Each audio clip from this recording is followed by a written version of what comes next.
नमस्कार, बहुत स्वागत है आप सबका। आप देख रहे हैं हिंदी खबर और मैं हूं आपके साथ शीतल। पेपर लीक मामले में प्रधानमंत्री के हस्तक्षेप के बावजूद भी जंतर मंतर से लोकतंत्र के मंदिर संग्राम थमने का नाम नहीं ले रहा।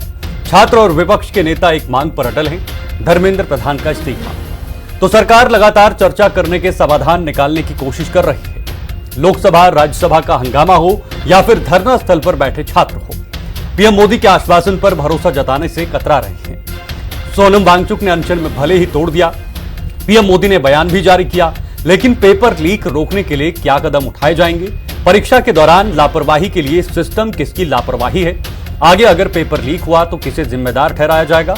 कुछ तस्वीरें आपकी स्क्रीन पर, जिससे आपको जरूर यह अंदाजा लगेगा कि इस वक्त मामला क्या बना हुआ है। सरकार जो है वो बैकफुट पर नजर आ रही है, क्योंकि सरकार चिंतन मंथन कर रही है और ये समझ गई है कि अगर यह आंदोलन बढ़ेगा तो ये उनके लिए भी खतरा बढ़ सकता है।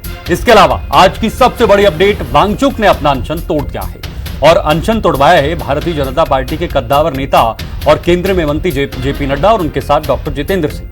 इसके अलावा पीएम मोदी का आश्वासन, यानी खुद इस देश के प्रधानमंत्री को सामने आना पड़ा और आश्वासन देना पड़ा। कठोर कानून बनाएंगे या आज संसद में बात की गई।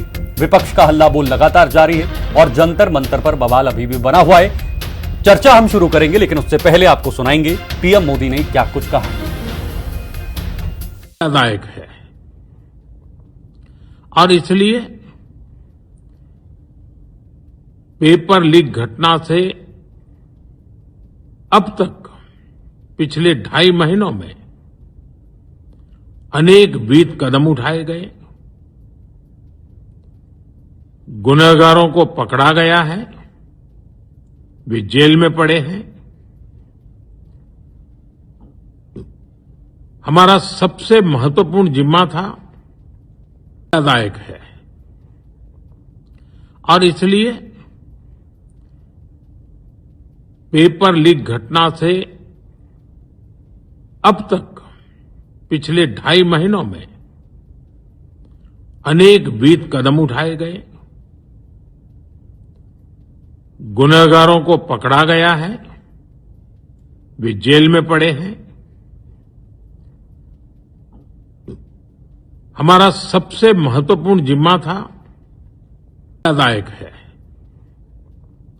और इसलिए ये तो आपने पीएम मोदी की बात सुनी, लेकिन पीएम मोदी के साथ साथ देश में कई राजनीतिक पार्टियों के नेता अपने अपने बयान दे रहे हैं और कुछ लोग विपक्ष से रहने की मांग कर रहे हैं और साथ साथ कुछ लोग ये भी कह रहे हैं कि जल्द से जल्द इस्तीफा दिया जाना चाहिए। हालांकि एक तरफ राजनीति अपनी जगह, दूसरी तरफ छात्रों ने भी अपना आक्रोश व्यक्त किया। आइए आपको सुनाते हैं छात्रों का क्या कुछ कहना है। देखिए, हमें इस्तीफा चाहिए धर्मेंद्र प्रधान का और इस्तीफा लेकर जाएंगे। उत्तर प्रदेश से हैं, जिला उन्नाव बांगरमऊ क्षेत्र रहने वाले हैं। श्री कृष्ण का आशीर्वाद लेके आए, हम इस्तीफा लेकर जाएंगे। अगर इस्तीफा नहीं देंगे तो महाभारत होगा दोबारा। एजुकेशन सिस्टम को जो है थोड़ा अच्छा करें और जो एजुकेशन सिस्टम को उसको अच्छा, जो नीट पेपर हुए, बच्चे मरे हुए, एक्सपायर हुए हैं, शहीद हुए हैं, यानी उनको 1-1 करोड़ रुपए का जो है लाभ दिया जाए। यहाँ सरकार से बस यही मांगे हैं, जो आपका एजुकेशन सिस्टम इतना करप्ट हो चुका है, उसका सफाया भारत के हर एक नागरिक को चाहिए। बस एक मिनिस्टर के इस्तीफे से कुछ नहीं होगा। इस मिनिस्टर का इस्तीफा चाहिए इसलिए कि पहला स्टेप उठाना होगा। जब पहला स्टेप उठेगा उसके बाद करप्शन, हर एक जहां सिस्टम में करप्शन है उसके अगेंस्ट हम लोग आवाज उठाएंगे, हर एक का इस्तीफा लेंगे। मेन मुद्दा करप्शन है। एक बार पेपर लीक नहीं हुआ है, आपको भी पता है, और हम कैसे ट्रस्ट कर लेंगे कि ये सरकार जाएगी, इसके बाद नहीं आएगी? आपको बिलीव है? किसी दलाल हम कोई अगर मन से मैला है, बात बताए, करप्शन एक माइंडसेट है। करप्शन कोई पोस्ट या फिर कोई पद नहीं है कि वहां जाने के बाद इंसान करप्शन करता है। करप्शन एक माइंडसेट है। मोदी जी के ट्वीट में यही कहा है, उसको दंड दिया जाएगा। हमको सीधा इस्तीफा चाहिए उनका, और कुछ नहीं चाहिए। अभी एक बार आदमी से गलती होता है, बोलता है 3 बार माफ किया जाता है। ये 5वां बार है उनके मतलब सामने में पेपर लीक का, मतलब कि 5 बार माफी उनको दो, फिर से वही गलती करेगा, फिर बोलेगा हम रिजाइन नहीं देंगे। भाई कौन लेगा अकाउंटेबिलिटी? इसका कौन लेगा? आप सामने नहीं आ रहे हैं, आप माफी नहीं मांग रहे हैं, आप कभी माफी नहीं मांग रहे। इस बार वो माफी मांगा। जेनजी का जो उनको पता चल गया जेनजी क्या चीज है, रोड पर आया, सरकार को, मोदी को 12 बजे उनको वीडियो बनाना पड़ रहा है, वो में इंस्टाग्राम पर। अरे उनको जो है इस्तीफा भी देंगे, हमको पूरा भरोसा है। सरकार इतना डर गई है, पूरा देश में मास लेवल पर, पटना में इतना हो रहा है, दरभंगा में, बिहार का हर एक कोना में हो रहा है ये धरना प्रदर्शन। रिजाइन इसलिए नहीं दे रहे हैं, जो इन लोगों ने करप्शन किया है ना, तो मेरा जहाँ तक ये मानना है कि इन लोगों के पास ऐसा कुछ प्रूफ है कि अगर वो बंदा इस्तीफा दे रहा है तो उसके बाद दूसरा फंसेगा, दूसरा इस्तीफा देगा, तीसरा फंसेगा, तीसरा देगा, चौथा फंसेगा। उनका मानना ये है कि अगर मैंने आज इस्तीफा दे दिया तो पूरे बीजेपी के पोल खुलेगी एक दिन, और तब जनता दौड़ा दौड़ा के पूरा नेपाल जैसा हालत करेगी। मैं बता रहा हूँ, एक दिन घसीट के वहां से संसद भवन से यही जनता खींच के लाएगी मोदी जी को। चलिए, इस बीच एक बड़ी खबर इस वक्त आ रही है। थोड़ी देर में सरकार से सीजेपी का डेलीगेशन मिलने जा रहा है और 12:30 बजे के आसपास का समय निर्धारित किया गया। कॉन्स्टिट्यूशन क्लब में यह मुलाकात होनी है। केंद्रीय मंत्रियों के साथ सीजेपी प्रतिनिधियों की मुलाकात होगी। इससे पहले सीजेपी के प्रवक्ता ने भी यह साफ कर दिया है कि हमारी मुलाकात सरकार के साथ होनी है। सरकार ने बातचीत का प्रस्ताव दिया, लेकिन बातचीत कितनी मजबूत होगी, कितनी ठोस होगी और इस बातचीत का निष्कर्ष क्या होगा, इस पर इस वक्त न सिर्फ देश की बल्कि पूरी दुनिया की नजरें बनी हुई हैं। पूरी दुनिया में इस वक्त इस प्रदर्शन से हलचल मची हुई है और अब सीजेपी के जो प्रतिनिधिमंडल है वो सरकार से मिलेंगे, कुछ लोगों से उनकी बातचीत होगी, लेकिन क्या ये सहमति बनेगी, क्या इस्तीफे तक बात पहुंचेगी, और अगर सरकार इस्तीफे के लिए मानती है तो आगे क्या कुछ होगा, क्या उसके बाद ये जो प्रदर्शन है ये रुकेगा, थमेगा या नहीं, ये बड़ा सवाल। इसके लिए आज ही इंतजार करना होगा, लेकिन आक्रोश जो है वो युवाओं में बरकरार है। अब देखिए, छात्रों की मांग क्या क्या है वो समझना बेहद ज्यादा जरूरी है। शिक्षा मंत्री धर्मेंद्र प्रधान का इस्तीफा, मृतक छात्रों के परिवारों को 1 करोड़ रुपए मुआवजा मिले, ये भी इनकी मांग में एक है। इसके अलावा पेपर लीक के खिलाफ कठोर कानून बनाए जाए, दोबारा से पेपर लीक ना हो, ये कुछ बड़ी मांगे लगातार छात्रों की तरफ से रखी जा रही हैं। इसमें सबसे मुख्य मांग है धर्मेंद्र प्रधान का इस्तीफा, जो केंद्रीय शिक्षा मंत्री है। उसके बाद कुछ और मांगे जो लगातार आपकी स्क्रीन पर चल रही हैं, यानी जो मृतक छात्र हैं उनके परिजनों को कम से कम 1 करोड़ रुपए का मुआवजा दिया जाए। इसके साथ ही अन्य मांगे भी इनमें शामिल हैं। लेकिन आज जब मुलाकात होगी तो क्या मुलाकात के निष्कर्ष होंगे ये देखना होगा। लेकिन फिलहाल हम चर्चा आज की शुरू करेंगे। मेरे साथ तमाम मेहमान इस वक्त जुड़ चुके हैं आपकी स्क्रीन पर। अनूप पांडे जी भारतीय जनता पार्टी से, अभिषेक गुप्ता जी आम आदमी पार्टी के प्रवक्ता हैं, इनके अलावा प्रभात कुमार जी कांग्रेस प्रवक्ता, वो भी आपकी स्क्रीन पर, रास बिहारी जी राजनीतिक विश्लेषक हैं। बहुत स्वागत आप सभी का और बहुत बहुत शुक्रिया सर, आपने समय दिया। अनूप पांडे जी, सर क्या कदम उठाए हैं आपने छात्रों के हितों में, थोड़ा सा आपसे सबसे पहले समझना चाहूंगा सर। अनूप जी।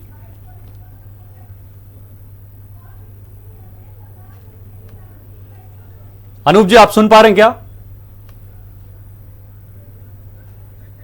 चलिए, लग रहा है अनूप जी गहन मंथन कर रहे हैं, मैं दोबारा से उनके पास जाऊंगा। लेकिन फिलहाल प्रभात जी, ये आंदोलन जो है वो काफी आगे बढ़ रहा है, उग्र हो रहा है और प्रदर्शनकारियों की मांग है कि भाई जल्द से जल्द धर्मेंद्र प्रधान का इस्तीफा होना चाहिए और बाकी जो उनकी शर्तें हैं वो माननी चाहिए।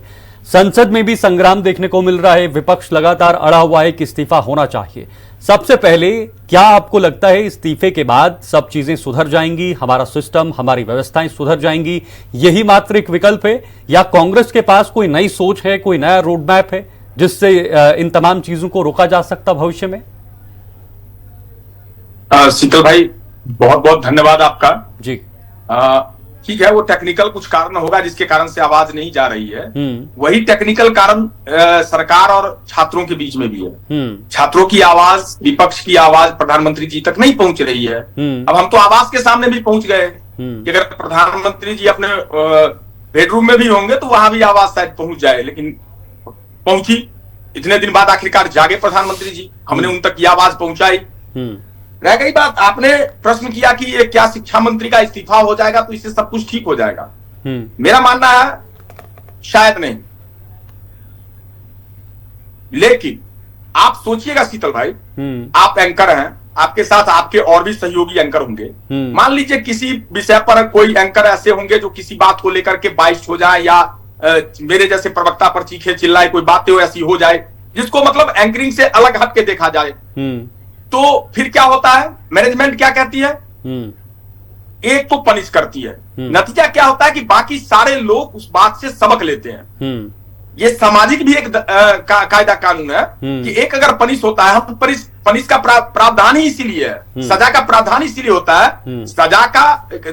सजा मिल जाने से जो हमारे विक्टिम है उनका कोई लाभ नहीं होता, लेकिन एक मानसिक एक सामाजिक तौर पर एक भावना जागृत होती है कि ऐसे गलत काम करने वालों को ऐसी सजा दी जाती है। तो एक तो ये। धर्मेंद्र प्रधान का इस्तीफा क्यों नहीं हो रहा, इसके पीछे के कारण, बहुत सारे कारण तो मुझे नहीं पता है, ना आपको पता होगा ना इन लोगों को पता है। एक कारण स्पष्ट है कि धर्मेंद्र प्रधान के पास आखिर प्रधानमंत्री और गृह मंत्री की कौन सी फाइल दबी है, कौन सा खेल उसमें शागिर्द रहे हैं जिसके कारण उनके इस्तीफा लेने में ये परहेज कर रहे हैं। अब आते हैं, आपने बहुत बेहतर प्रश्न किया है शीतल भाई, धन्यवाद, आपको सैल्यूट है। आपने हमसे ये पूछा कि आपके पास रोड मैप क्या है, ये प्रश्न बनता है, होना चाहिए विपक्ष से भी, और मैं इस प्रश्न का बहुत स्वागत करता हूं। मैं बताता हूं रोड मैप छोटा सा, क्योंकि मैं छात्र राजनीति से ही आया हूं। आज आपने जो नीट का एग्जाम और बार बार पेपर लीक देखा है शीतल भाई, जानते हैं इस एग्जाम को कंडक्ट कौन करवाता है? इस एग्जाम को जो कंडक्ट करवाती है वो एनटीए है। बिल्कुल, जी एनटीए है, नेशनल टेस्टिंग एजेंसी। बट शीतल भाई आपको आश्चर्य होगा, और ये घोर आश्चर्य का विषय है कि जो एनटीए है वो एक एनजीओ है, वो एक एनजीओ है। तो जो गैर सरकारी है वो गैर नैतिक भी होगा और गैर जिम्मेदार भी होगा, मेरा व्यक्तिगत मानना है ये इस मसले को लेकर। ओके, मैं ये नहीं कहता कि सारे ऐसे हो सकते हैं, लेकिन एनटीए ने बार बार फेल्योर होकर दिखाया है। ठीक है, दूसरी बात, आप एनटीए पर नीट पर बात कर रहे हैं, सीबीएसई मत भूलिए शीतल भाई। ठीक है, सीबीएसई को जो एग्जाम कंडक्ट करवा रहा था, जो नंबरिंग कर रहा था, उस पर पहले हैदराबाद में कई बच्चे वहां सुसाइड करके मर गए इसी के कारण, इस ऑर्गेनाइजेशन के कारण। आपने उसी को ठेका दे दिया, आखिर क्या है इसमें सुखाव पेपर भाई? ओके गॉट इट सर, चीजों से बचना पड़ेगा, निजीकरण, शिक्षा का निजीकरण जो हो रहा है। सबके पास मुझे जाना है धीरे धीरे करके, मैं फिर से आपके पास लौटूंगा, लेकिन सबसे पहले सर आपने बहुत अच्छा उदाहरण दिया, उसको लेकर मैं भी आपको सैल्यूट करता हूं, लेकिन एक प्रश्न जरूर पूछूंगा, जवाब बाद में दीजिएगा कि आखिर जब आपकी सरकारों में प्रश्न लीक होते थे या पेपर लीक होते थे, राजस्थान में इतने पेपर लीक हुए, आप ही के शिक्षा मंत्री राजस्थान में जब थे, उनसे जब सवाल पूछा गया कि आप इस्तीफा क्यों नहीं दे रहे, उन्होंने जवाब पता क्या दिया सर? उन्होंने जवाब दिया कि भाई पेपर तो एनटीए करवाता है, तो इस्तीफा मैं क्यों दूं। बहुत अच्छा उदाहरण आपने दिया, जवाब भी लूंगा, लेकिन पहले अनूप जी से। अनूप जी सर, आप सरकार में सीधा सवाल, आखिर जंतर मंतर पर छात्रों का जो आंदोलन चल रहा है उसके लिए आपने क्या ठोस कदम अभी तक उठाए हैं और क्या विचार विमर्श किया है सर? देखिए, भारतीय जनता पार्टी की सरकार और यशस्वी प्रधानमंत्री नरेंद्र मोदी जी हमेशा छात्रों युवाओं को लेकर के सचेत रहते हैं। ये लीक वाली घटना घटने के बाद से तत्काल सीबीआई और भारत सरकार की एजेंसियां लग करके 13 लोगों को गिरफ्तार करके जेल में डाली हुई है।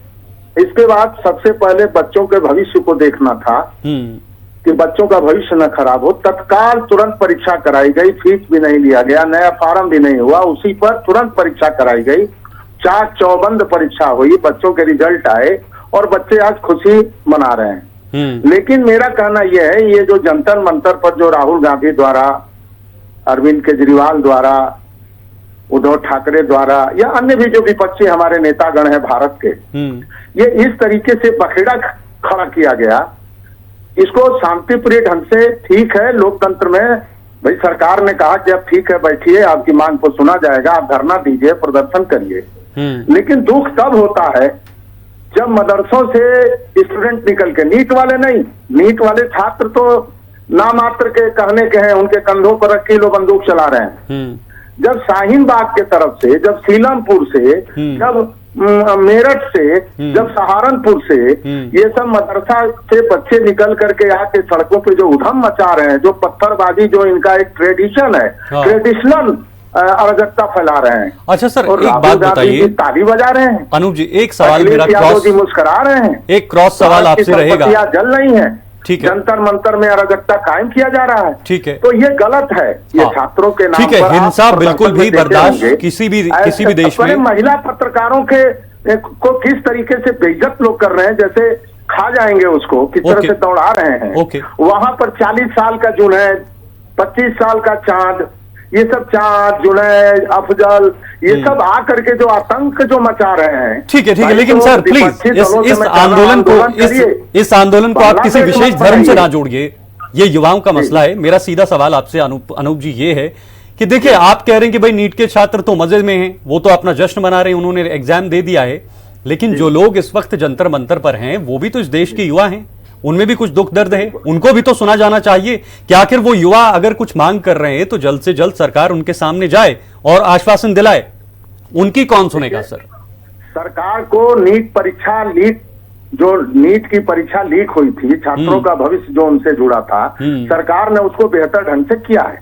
और सरकार और भारत के प्रधानमंत्री श्री नरेंद्र मोदी जी ने कहा है युवाओं को लेकर के हम संवेदनशील हैं। फास्ट ट्रैक कोर्ट में इन लोगों को, जिन लोगों ने इस तरीके का देशद्रोह का काम किया है, फास्ट ट्रैक कोर्ट में इनको सजा दिलाएंगे। सर, इस्तीफा दिला दीजिए ना शिक्षा मंत्री का। नहीं, आपकी सरकार की जो अकाउंटेबिलिटी है ना, वो बढ़ेगी सर, विश्वास बढ़ेगा। ठीक है, दिला दीजिए इस्तीफा। क्या अभी सदन में बार बार राहुल गांधी जी से, विपक्षी नेताओं से, भारतीय जनता पार्टी के तरफ से आवेदन निवेदन किया गया कि भाई आप आइए, आप चर्चा करिए। एक बेहतर पेपर लीक कोई बीजेपी सरकार में ही नहीं हो रहा है, पेपर लीक तो हमेशा होता आया है। एक इसका ठोस आयाम दिया जाए ताकि भविष्य में किसी भी राज्य में, ठीक है सर, ओके, नीट का सवाल नहीं है, मध्य प्रदेश से लेकर के केरल से लेकर के किसी भी पार्टी की सरकार हो, यह एक देश की समस्या है। मैं आऊंगा सर आपके पास, समय नहीं है मेरे पास। ओके, देश की समस्याओं पर अभिषेक जी आपस में विचार, सकारात्मक विचार होना चाहिए। अभिषेक जी आपसे जवाब लूंगा सर। जंतर मंतर पर हाँ, इस तरीके से ठीक नहीं है। Okay sir, okay, got it, पूछ लीजिए ना, गॉट इट। एक मिनट, बीच में नहीं, अभिषेक जी हैं और रास बिहारी जी भी मेरे साथ बने हुए हैं। अभिषेक जी जल्दी से जवाब दीजिएगा। सर, अभी सीजेपी का कहना है कि भाई हमारी मुलाकात होने वाली है सरकार के साथ, या उनके डेलीगेशन के साथ एक मुलाकात होगी। क्या आप ये आश्वासन दिला पाएंगे कि अगर सरकार से बातचीत बनती है तो यह आंदोलन खत्म होगा? क्योंकि प्रत्यक्ष रूप से आम आदमी पार्टी आंदोलन के साथ खड़ी है, ये अरविंद केजरीवाल ने भी साफ और स्पष्ट कर दिया है। देखिए, वो तो रोड मैप जो भी होगा वो सीजेपी वाले बता पाएंगे। हमारा तो उनको समर्थन है जैसे तमाम विपक्षी पार्टियों का समर्थन है। मैं भाजपा के प्रवक्ताओं को सुन रहा था, यही घमंड इनको लेके डूबेगा। शीतल जी, पिछले 35-36 दिन से वो आंदोलन चल रहा है। 22 बच्चों ने आत्महत्या की है। मतलब आपने इतने हल्के में उसको एक धर्म से जोड़ दिया जिसके लिए आपने टोका। आप अगर वो इतने खराब लोग हैं तो क्यों सरकार बात कर रही है? बात करनी नहीं चाहिए। अगर वो खराब है तो वहां पर नीट के बच्चे नहीं है, और अगर वो स्टूडेंट्स नहीं है और किसी एजेंडे के तहत वहां बैठे हैं, तो आपकी सरकार इतनी कमजोर है कि दिल्ली के जंतर मंतर में पिछले 35 दिन से आंदोलन चल रहा है, उसको कुचलने की आपने तमाम कोशिशें कर ली। सोनम वांगचुक जी का अनशन आज रात को टूटा है। आप सोचिए 25-26 दिन वो अनशन चल गया। मतलब ये कहां जाके सो रहे थे जो आज मित्रों से फ्रेंड्स पे आ गए, और ये जो भाजपा का जो घमंड है वो अभी भी सर चढ़ के बोल रहे हैं। नहीं, लेकिन अभिषेक जी, एक बात आपको भी समझनी पड़ेगी। आप टीवी पर बैठ के बात कर रहे हैं, आपको दोनों पहलू देखने चाहिए सर। हम मान रहे हैं कि छात्रों का विरोध, गुस्सा जायज है, सरकार के सामने उनकी मांगे होनी चाहिए, लेकिन दूसरे पहलू को जरा पन्ने को पलटिए ना सर। वीडियोस देखिए, वहां की विजुअल देखिए, किस तरह से पत्रकारों के साथ मारपीट हुई है, किस तरह से वहां पर पुलिस के साथ मारपीट की गई है, पत्थरबाजी हुई है, वो तमाम चीजें भी तो देखिए। क्या एक सामान्य छात्र इस तरह से हरकत कर सकता है? क्या आप भी छात्र रह चुके हैं, मैं भी छात्र रह चुका हूं, तो क्या हम जैसे लोग ऐसी हरकत कर सकते हैं क्या? मैं शीतल जी वही बता रहा हूँ। हिंदी खबर का तो चैनल वहां पर जाता है, उसका तो कोई विरोध नहीं करता है, और तमाम वहां पर जो यूट्यूबर्स और जो इंडिपेंडेंट जर्नलिस्ट है वो लोग जो जाते हैं उनका तो कोई विरोध नहीं करता। ये समझना पड़ेगा, जो पिछले 10-12 साल के लोगों के अंदर का भरा हुआ गुबार था ना, वो अब सड़कों पे निकल के आ रहा है। और अब लोगों ने, और स्टूडेंट्स ने खासकर, जो इस देश का जेनजी है, इनकी लाठियों और बुलेट्स और जो इन्होंने आंसू गैस के गोले छोड़े थे उससे डरना छोड़ दिया है। वहां पर जो विरोध हो रहा है वो गोदी मीडिया का हो रहा है, उस मीडिया में भी डिफरेंस है। वहां पर बहुत सारे इंडिपेंडेंट जर्नलिस्ट, आपका चैनल ही एग्जांपल है, आपके चैनल को सब लोग जाते हैं, वहां पर किसी ने विरोध नहीं किया हिंदी खबर का। वो इसीलिए कि जो लोग दलाली सरकार की करते हैं वहां पर जेनजीज ने उनको एक्सेप्ट करने से मना कर दिया है। ठीक है, एक अलग तरीके का आंदोलन है। इन्होंने जो सोचा था कि अपनी लाठी डंडों से या सोनम वांगचुक जी को जबरदस्ती, okay sir, okay Abhishek ji, रास बिहारी जी को लाइएगा जरा। ठीक है, लौटूंगा आपके पास। रास बिहारी जी, आप राजनीतिक विश्लेषक हैं और आप बहुत अच्छे तरीके से राजनीति को बहुत करीब से देखेंगे। आपको इस राजनीति के तमाम जितने भी आईने होते हैं उन सबको आप बहुत नजदीकी से पहचान सकते हैं सर। आंदोलन देश में होते रहे हैं, आजादी से लेकर अभी तक कई आंदोलन देखे हैं, और कई आंदोलनों में मारपीट भी देखी गई है, लाठीचार्ज भी देखे गए हैं, कई लोगों की मौतें भी अभी तक हुई हैं। हम इतिहास उठाकर देखें, फर्क सिर्फ इतना है कि उस समय सोशल मीडिया का दौर नहीं था, और शायद सोशल मीडिया के जरिए वो तमाम चीजें सामने नहीं आ पाती थी, लेकिन अब सोशल मीडिया का दौर है और अब हर चीज पल पल की अपडेट जो है वो सोशल मीडिया के जरिए मिल जाती है। सर, ये आंदोलन जो है जेनजी के नाम पे, जिसे जेनजी की तरीके से परिभाषित किया जा रहा है, कैसे देख रहे हैं? ये सरकार पर कितना दबाव बना रहा है और ये आंदोलन कितना आंदोलन है, और जो पक्ष कह रहा है कि भाई ये तो एजेंडा भी है, इसको कैसे देख रहे हैं सर आप? देखिए, पहले मैं कांग्रेस के प्रवक्ता और आम आदमी के प्रवक्ता की बातों पर टिप्पणी करूंगा। कांग्रेस के प्रवक्ता ने कहा कि एनटीए एनजीओ है। एनजीओ नहीं है, एनटीए सरकार द्वारा स्थापित ऑटोनॉमस बॉडी है और इसमें देश के बड़े बड़े सभी लोग मेंबर हैं। दूसरी बात है कि मीडिया पर हमला, ये अब आम आदमी पार्टी के नेता ये तय करेंगे कि कौन दलाल पत्रकार है, कौन नहीं है। हमने 10 साल दिल्ली में भी सरकार देखी है, कुछ खास पत्रकारों को क्या फायदा दिया जाया करता था और बाकी पर रोक लगा दी जाती थी। अब आप अगर सड़क पर कोई व्यक्ति, कोई भी पत्रकार किसी भी चैनल का हो, अगर कवरेज करने जाता है तो उसके साथ अगर पिटाई की जाएगी उसकी, तो वो जायज है क्या? क्या इस देश में ये जायज है क्या? अगर वो आपके अनुसार नहीं चल रहा है, अगर वो आपके विरोध में कुछ दिखाता है, लिखता है, छापता है, तो आप उसकी पिटाई करने आ जाएंगे सड़क पर और उस पर आप खुश भी हो रहे हैं। हैरानी की बात है।